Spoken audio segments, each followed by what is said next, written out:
Shalom. First and foremost, I want to give all praise, honor, and glory to YAHAWAH, YAHAWASHI, SHAMAIWAN, double honors to the apostles, bishops, and elders of the great millstone that rule well and taught us His truth in the Spirit. And we just want to do a quick lesson. Coming from camp. Coming from camp right now. Something that happened as soon as we left. I'm kind of laughing because honestly, it did piss me off. But I'm going to start off by reading Sirach or Ecclesiasticus chapter 2, verse 1. My son, if thou come to serve the Lord, YAHAWASHI, prepare thy soul for temptation. Okay? And that was temptation. Okay? Sometimes it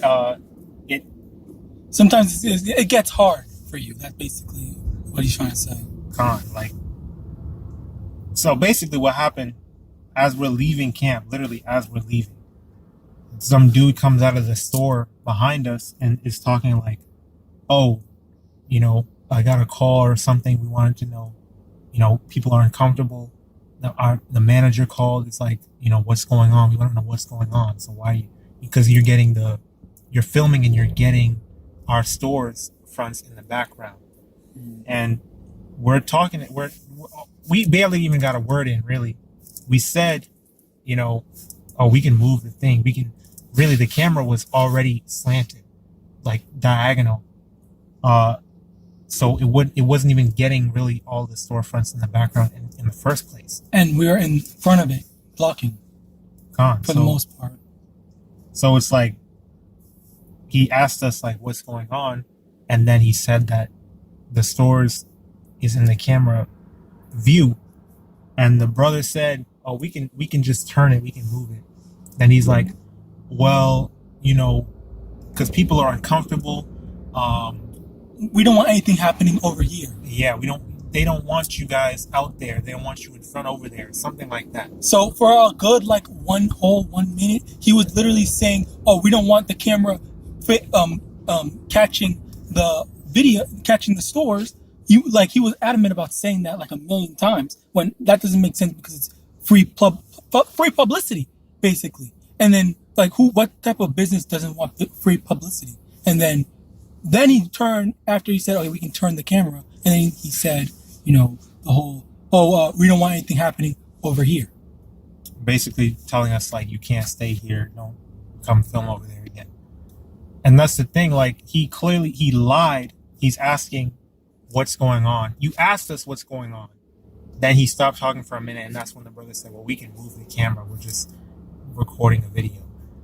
Then he's changing it to, well, they don't want you guys here. And then the brother's like, okay, we'll leave. We're not going to do it again. And I was like, yeah, we won't do it again. We're leaving right now. Then he just kept talking. This is similar. I did a video a couple weeks ago on that damn Eve that was at the roof, right, where me and the other brothers would do videos.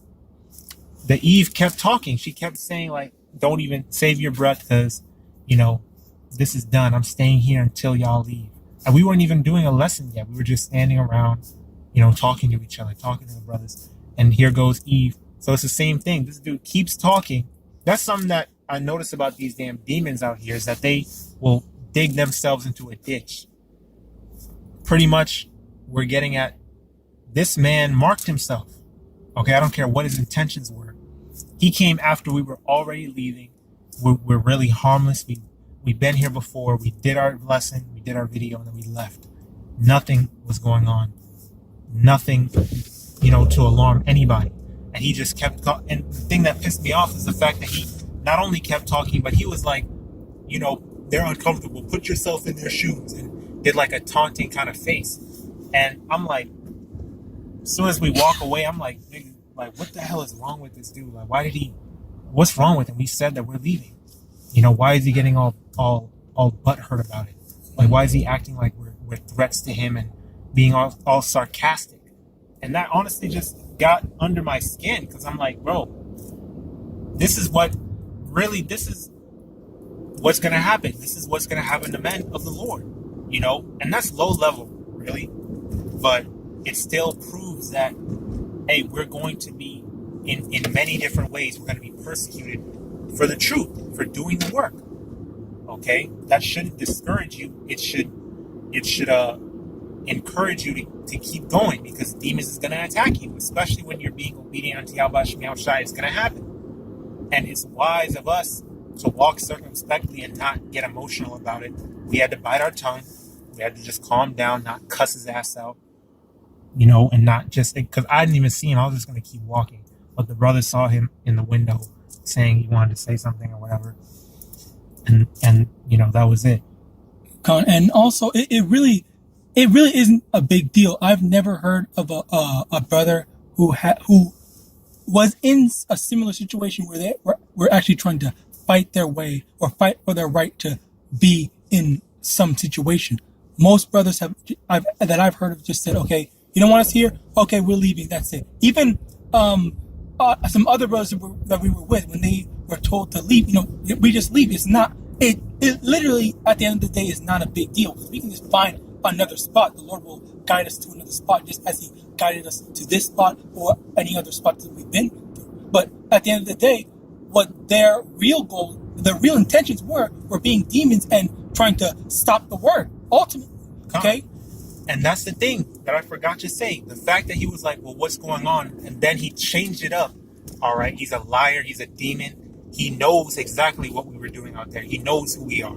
And that's why he came out to say all that bullshit in the first place. He appeared to be harmless. He appeared to be all friendly. But really, he knew what it was. He knew who we were.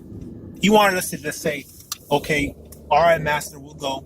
We're sorry. But we literally provided the simple solution of, well, we could have argued, we're on public property. We're not even in front of the stores, to be real. We're out there in the plaza area. There's a balcony. Yeah, and then we could just simply move the fucking camera. So what the hell are you talking about? But he's a demon, all right? They know who we are. They know the prophets, especially with this Kanye situation. They know who the Hebrew Israelites are. They recognize our garments. They know what we're doing. It's the same. It's the same with the woman that told you guys to leave. Because at first you were saying that she's always seen you there and she never had a problem with you until that specific day where she said, okay, you guys can't be here. So it's after these people find out, about us, or they know or they're aware, then they want to say, okay, you know what? We have to put a stop to this. So I'll just read this real quick because we're about to come up to our destination. Matthew chapter 10, verse 16. Behold, I send you forth as sheep in the midst of wolves. Be ye therefore wise as serpents and harmless as doves. So that's what we have to remember. Although it's infuriating, we just have to walk circumspectly and leave it up to Yahawadah. Hey, vengeance is YAHAWASHI's, and He's going to bring justice better than we ever could. All right, so we pray the lesson was edifying. Hey, shalom to the hopeful elect. Shalom.